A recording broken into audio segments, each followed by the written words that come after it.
Hello gentlemen, today let's talk about the safety during the safety tests that are done to the auxiliary engine. And the mostly known safety trip is the low lube oil pressure trip. That is, when the lube oil supply to the bearings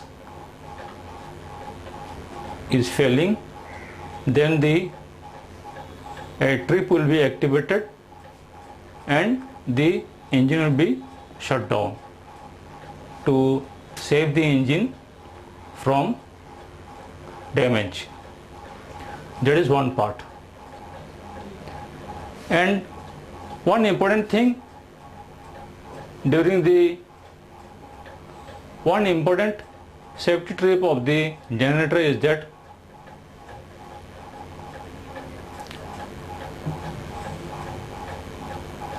supposing some fault has occurred in the mechanical system and the lube oil pressure has failed. So now the generator will get a signal and it will trip. And now the question comes, even if the generator has tripped and the fuel rate has become 0, and now if the under voltage relay and the trip is not working, because when the generator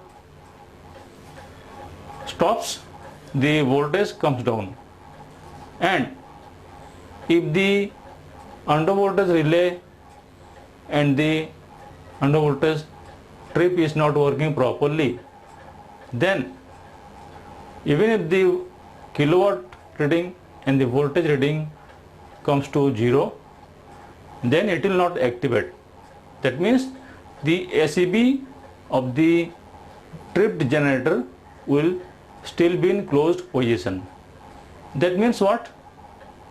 If another generator is running in parallel, then this tripped generator will take the load from the another generator and it will start motoring. That means it will take energy from the bus bar, that is from the other generator, and keep on motoring. Now one thing is to worry is that as the lube oil pressure has failed, now it is not safe to run the engine without the supply of the lube oil.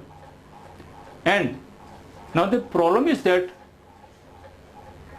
the under voltage relay has not worked, and therefore the engine is not stopping. In this condition, as the lube oil is not supplied, the bearings will run dry, and other parts where the lube oil is required, it will run dry. And if not noticed, then there is a more chances of damage to the bearings and other parts where the lube oil is supposed to reach. And that is why the under voltage relay and the reverse power trip should work properly.